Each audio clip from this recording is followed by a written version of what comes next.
시어머니가 손에 든 비닐봉지에 우리 집의 모든 식재료를 싹쓸이하고 있었다.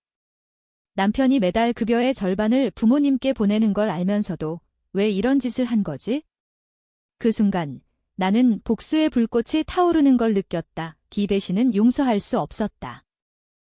첫 번째 후크, 그 비닐봉지 안에는 우리의 마지막 저축으로 산 유기농 채소와 고기가 들어있었다. 두 번째 후크, 시어머니의 눈빛은 공포가 아니라 오랜 굶주림의 절박함이었다. 하지만 그게 변명일 리 없었다. 세 번째 후크, 나는 문을 잠그고 그날 밤부터 내 인생의 복수 계획을 세우기 시작했다. 이 집은 더 이상 가족의 안식처가 아니었다. 나는 김지은, 32살, 서울의 작은 아파트에서 남편과 둘이 사는 평범한 주부였다. 아니, 평범하다고 믿고 싶었다. 남편 민주는 IT 회사에서 일하는 평범한 샐러리맨으로 매달 급여의 40%를 부모님께 보냈다. 엄마 아빠가 늙으셔서 우리가 도와야지라고 그는 항상 말했다. 나는 그 말을 믿었다. 아니, 믿고 싶었다. 우리 부부는 결혼 5년 차, 아직 아이도 없고 미래를 꿈꾸며 아껴 쓰는 나날이었다.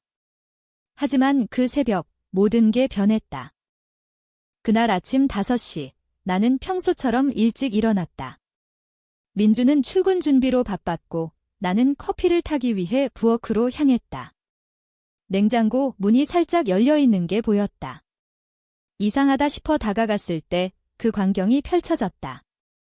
시어머니, 60대 중반의 작고 마른 체구의 그 여자가 우리 냉장고 앞에 쪼그리고 앉아 비닐봉지를 채우고 있었다. 당근, 시금치, 심지어 어제 저녁에 남편이 사온 스테이크까지. 그녀의 손놀림은 서툴렀지만 익숙했다. 마치 오랜 습관처럼. 어머니, 내 목소리가 떨렸다. 그녀는 화들짝 놀라 고개를 들었다. 그 눈빛, 공포와 함께 빛나는 건 부끄러움. 아니, 그건 아니었다. 그녀의 입가에는 희미한 미소가 스쳤다. 지은아, 일찍 일어났네. 이건 그냥 집에 가져갈 거야. 민준이가 보내준 돈으로 사 먹을 텐데, 뭐. 그 말에 내 피가 거꾸로 솟았다. 민준이 보내는 돈. 그 돈으로 우리는 매달 재정을 짜맞추며 살고 있었다. 시어머니네 집은 시골에 있는 오래된 단독주택, 아버님은 퇴직 후 일자리도 없이 지내시고 어머니는 동네 마트에서 아르바이트를 하신다고 들었다. 하지만 그 돈이 어디로 가는지 우리는 물어보지 않았다. 가족이란 그런 거니까. 그런데 이게 도둑질. 나는 문을 꽉 붙잡고 서 있었다. 어머니, 이건 우리 집 거예요. 민준 오빠가 보내는 돈으로 사온 거예요. 내 목소리가 갈라졌다. 그녀는 봉지를 쥔 손을 풀지 않고 천천히 일어났다. 지은아, 너는 아직 모르는구나. 그 돈. 대부분 내 동생들한테 갔어. 아버지는 빚이 많아서. 우리가 왜 그렇게 사는지 알아? 너희가 젊으니까 좀 도와달라는 거지? 이 음식.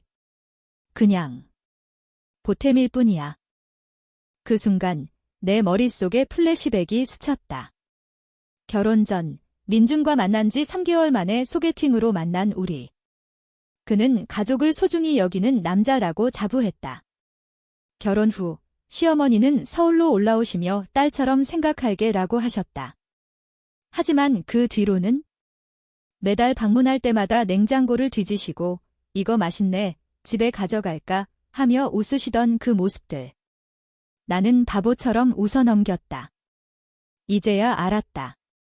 그건 우연이 아니었다. 체계적인 약탈이었다.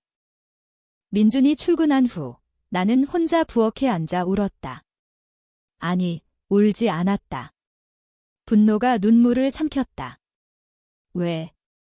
왜 나한테 이런 짓을? 나는 시어머니를 진심으로 아꼈는데. 명절 때마다 서울로 모시러 가고 생일 선물도 챙기고. 그런데 이 배신.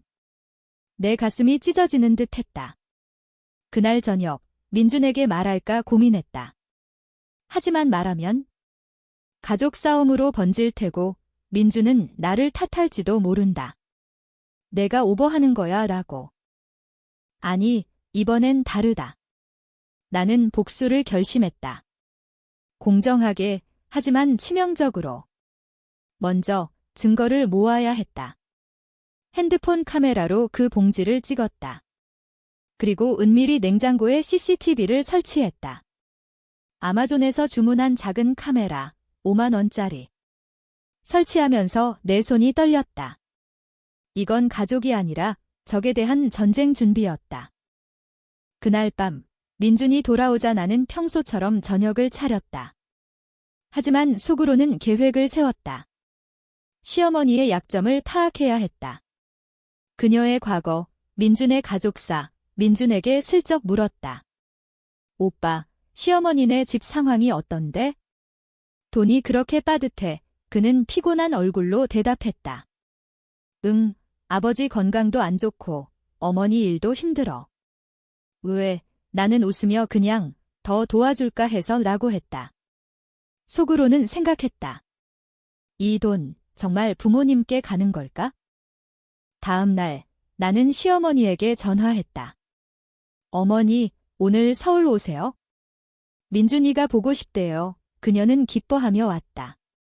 그리고 또 냉장고를 노렸다. CCTV가 그 모든 걸 녹화했다. 그녀가 과일을 챙기고 우유팩을 슬쩍 넣는 장면? 내 심장이 쿵쾅거렸다. 이 영상을 어떻게 쓸까? 아직 모르지만 이건 시작이었다. 대신에 대가는 치러야 했다. 공정하게, 하지만 영원히 후회하게. 며칠 후, 나는 민준 몰래 시골로 내려갔다. 시어머니네 집, 낡은 문패에 김씨성이 붙은 그 집 버스에서 내리며 서울의 번잡함이 그리웠다. 왜 왔을까? 증거를 더 모으기 위해? 시어머니는 나를 반갑게 맞았지만 눈빛이 불안했다. 지은아, 갑자기 웬일이야. 나는 웃었다.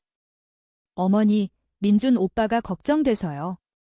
집안일 좀 도와드릴게요. 집안은 예상대로 엉망이었다.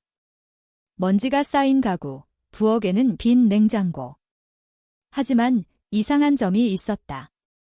거실 서랍에서 찾은 영수증들. 마트 영수증이 아니라 카지노와 주식 앱의 거래 내역. 시어머니, 도박. 내 손이 차가워졌다. 민준의 돈이 도박에. 나는 조용히 사진을 찍었다. 그리고 아버님을 만났다. 병상에 누워 계신 아버님, 창백한 얼굴. 지은아, 민준이는 잘 지내. 그의 목소리가 약했다. 네, 아버님. 그런데 돈은 어떻게 쓰세요? 그는 한숨을 쉬었다. 모르겠어. 어머니가 관리하시는데 요즘 빚이 더 쌓였어. 그날 밤 시어머니와 마주쳤다. 그녀는 술에 취해 있었다. 지은아, 너희가 왜 그렇게 철저해? 민준이 돈 조금 쓰는 게 뭐 어때? 그녀의 말에 내 분노가 폭발했다. 하지만 참았다. 어머니, 그 돈으로 도박하세요. 그녀의 얼굴이 창백해졌다. 그건 한 번 실수야, 실수. 수년간의 실수였다. 나는 영수증을 보여주었다. 그녀는 무너지듯 앉았다. 제발, 민준이한테 말하지 마오. 가족이잖아. 가족. 그 단어가 내 가슴을 찔렀다. 나는 돌아오는 버스에서 울었다. 이 배신은 단순한 도둑질이 아니었다. 중독, 거짓, 파괴. 민준에게 말해야 했다. 하지만 어떻게? 그는 가족을 이상화했다. 그날 서울로 돌아와 민준에게 CCTV 영상을 보여주었다. 그의 반응. 충격, 부정, 분노. 엄마가 왜? 이건 오해야. 우리는 싸웠다. 처음으로. 오빠, 이게 오해일 리 없어. 우리 돈이 다 어디 갔는지 알아. 그는 고개를 저었다. 지은아, 내가 알아볼게. 제발, 기다려. 기다림은 고문이었다. 나는 복수 계획을 세웠다. 먼저 재정 통제를. 남편과 합의해둔 송금을 중단했다. 시어머니에게 짐시로 을하고. 그녀의 전화가 쏟아졌다. 지은아, 왜 그래? 아버지가 약값이 없어. 나는 차갑게 말했다. 어머니, 솔직히 말씀하세요. 돈 어디 썼는지 그녀는 울었다. 하지만 나는 흔들리지 않았다. 다음 단계, 증거 수집. 동네 이웃에게 물었다. 김씨 집, 어머니 도박하신대요. 이웃들은 고개를 끄덕였다. 네, 빚이 많아요. 마트에서 물건 슬쩍도 해요. 내 마음은 점점 어두워졌다. 이건 가족 분쟁이 아니라 정의의 전쟁이었다. 하지만 후회는 아직 없었다. 시어머니의 배신이 내 모든 신뢰를 무너뜨렸으니까. 민주는 점점 변했다. 그는 어머니를 탓하면서도 나를 원망했다. 내가 너무 세게 나가 그 말에 내 사랑이 식었다. 복수는 가족을 파괴할까? 모르겠지만 멈출 수 없었다. 한 달 후, 균열이 깊어졌다. 민주는 출근이 늦어지고 술을 마시기 시작했다. 지은아, 엄마가 잘못한 건 알지만 너 너무 냉정해. 이 그의 말에 나는 웃었다. 냉정. 나는 그저 사실을 직면한 거였다. 시어머니는 매일 전화로 울부짖었다. 지은아, 용서해. 내가 다 갚을게요. 하지만 갚을 돈이 어디 있나? 그녀의 도박 빚은 5천만 원이 넘어갔다. 나는 은밀히 변호사를 상담했다. 가족 간 송금, 법적으로 회수 가능할까요? 변호사는 고개를 끄덕였다. 증거만 있으면요. 복수의 두 번째 단계, 공개. 나는 시어머니의 동생들에게 편지를 썼다. 어머니의 도박으로 형제님들 돈도 사라졌어요. 그들은 충격받아 서울로 왔다. 가족 회의. 시어머니는 무릎 꿇고 울었다. 미안해, 다들. 중독이었어. 민주는 그 자리에 있었다. 그의 눈에 눈물이 고였다. 엄마, 왜 나한테 말 안 했어? 가족의 비밀이 드러나는 순간 공기 자체가 무거웠다. 하지만 그 후 시어머니는 재활센터로 갔다. 민준의 강요였다. 나는 동의했지만 속으로는 생각했다. 이게 끝. 아니, 진짜 대가는 더 컸다. 나는 시어머니의 과거를 파헤쳤다. 그녀는 젊었을 때 남편의 외도로 이혼 위기에 처했었다. 그 트라우마가 도박으로? 동정. 조금. 하지만 내 상처를 지울 순 없었다. 민준과의 관계는 악화됐다. 그는 너 때문에 가족이 망쳤어 라고 소리쳤다. 나는 반박했다. 오빠, 나 때문에. 내가 눈 감아준 거잖아. 싸움 끝에 그는 집을 나갔다. 친구 집으로. 그 밤 나는 홀로 앉아 생각했다. 이 복수, 나를 괴물로 만들고 있다. 하지만 멈출 수 없었다. 다음 계획, 재정적 파탄. 나는 시어머니네 집에 경매 신청을 준비했다. 빚으로 인한. 변호사가 도왔다. 이건 합법적입니다. 시어머니가 센터에서 나와 알았다. 그녀의 전화, 지은아, 너 악마야. 그 말에 내 가슴이 아팠다. 악마. 배신한 건 누구? 하지만 눈물이 흘렀다. 이 길은 돌아갈 수 없었다. 민준이 돌아왔다. 지은아, 이혼하자. 그 말에 세상이 무너졌다. 복수의 대가, 내 결혼까지? 이혼 서류를 받았을 때 나는 무너지지 않았다. 오히려 해방감을 느꼈다. 민주는 너의 집착 때문에 라고 했지만 나는 알았다. 그는 가족의 죄책감에 짓눌린 거였다. 나는 홀로 서울에 남았다. 직장을 구했다. 카페 알바, 낮은 임금이지만 독립의 시작. 시어머니는 빚 독촉으로 고통받았다. 나는 익명으로 채권자들에게 팩스를 보냈다. 김XX, 도박빚 상환 안함. 복수의 세 번째 단계, 사회적 고립. 나는 온라인 커뮤니티에 올렸다. 시어머니의 도둑질과 도박, 어떻게 대처, 익명으로. 댓글들이 쏟아졌다. 이혼해. 신고해. 그중 하나가 시어머니의 동네로 퍼졌다. 그녀는 마트에서 쫓겨났다. 도둑 소문이 돌았다. 그녀의 전화, 지은아, 제발 그만해. 죽을 것 같아. 죽을 것 같아. 나도 그랬다. 매일 밤 악몽에 시달렸다. 민준의 얼굴, 시어머니의 눈물. 하지만 그 감정이 날 일으켰다.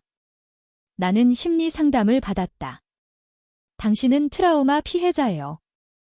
복수는 치유가 아니에요. 상담사의 말에 고개를 저었다. 이건 정의예요. 하지만 속으로는 의심했다. 정의인가, 증오인가? 민준이 다시 연락했다. 지은아, 엄마가 자살 시도했어. 그 소식에 내 심장이 멎었다. 병원으로 달려갔다. 시어머니, 창백한 얼굴로 누워 있었다. 지은아. 미안해. 그녀의 속삭임. 나는 손을 잡았다. 용서. 순간 느껴졌다. 하지만 놓았다. 어머니, 이제 늦었어요. 병원에서 나온 후 나는 울었다. 이 복수, 나를 파괴하고 있었다. 그럼에도 멈추지 않았다. 마지막 단계, 법적 제소. 도박빚 일부를 우리 돈으로 증명, 소송. 법정에서 시어머니는 무너졌다. 내가 다 잘못했어. 오 판결, 일부 상환. 하지만 그녀의 집은 압류됐다. 민주는 나를 증오했다. 너 때문에 다 잃었어. 내 삶은 변했다. 새로운 연애. 아직. 하지만 강해졌다. 배신의 교훈, 신뢰는 깨지기 쉽다. 소송 후 침묵의 기간이 왔다. 나는 새 아파트로 이사했다. 작은 원룸, 하지만 내 것 직장은 승진했다. 카페 매니저. 삶이 안정되려 할 때 민준이 나타났다. 지은아, 다시 시작할 수 있을까? 그의 눈에 후회가 보였다. 나는 웃었다. 오빠, 늦었어. 시어머니는 거리로 나왔다. 동생들이 버렸다. 그녀가 내 카페 앞에 서 있었다. 지은아, 밥 한 끼만. 그 모습에 과거가 스쳤다. 도둑질하던 그 손, 이제 텅 빈 손. 나는 음식을 주었다. 이게 마지막이에요. 그녀는 울었다. 너를 미워했어. 하지만 나도 알아. 내가 시작했어. 그 대면에서 나는 깨달았다. 복수는 승리가 아니었다. 상처만 남겼다. 민준의 가족은 흩어졌고 내 마음도. 하지만 공정했다. 그녀의 배신에 대한 대가. 상담사 말대로 치유가 시작됐다. 나는 책을 썼다. 익명으로 가족의 배신이라는 제목. 베스트셀러가 됐다. 돈이 들어왔다. 아이러니하게. 민주는 재혼했다. 소문으로 들었다. 행복할까? 모르겠지만 내 삶은 이제 나만의 것이었다. 시어머니. 재활의 성공. 작은 마트에서 일한다. 가끔 카페에 온다. 우리는 인사만 한다. 용서. 아직. 하지만 증오는 사라졌다. 1년 후 나는 서울의 번화가에서 작은 카페를 열었다. 지은의 쉼터라는 이름. 손님들은 내 이야기를 모른다. 하지만 그 안에서 나는 자유를 느꼈다. 민준의 소식. 가끔 듣는다. 그는 아버님을 모시고 사는 모양. 시어머니는 멀리서 지켜본다. 복수의 끝은 평화였다. 아니, 깨달음. 배신은 잊히지 않지만 그것이 날 만든다. 나는 새로운 사랑을 만났다. 조심스럽게, 하지만 열린 마음으로. 지은 씨, 당신 강해 보이네요. 그의 말에 웃었다. 네, 아픔이 가르쳐줬어요. 마지막으로 시어머니에게 편지를 썼다. 어머니, 용서해요. 하지만 잊지 않을게요. 그녀의 답, 고마워, 지은아. 나도 그 편지를 태웠다. 제가 바람에 날아갔다. 서울의 하늘 아래 나는 걸었다. 복수의 여정은 끝났지만 삶은 계속됐다. 공정하게, 그리고 용감하게.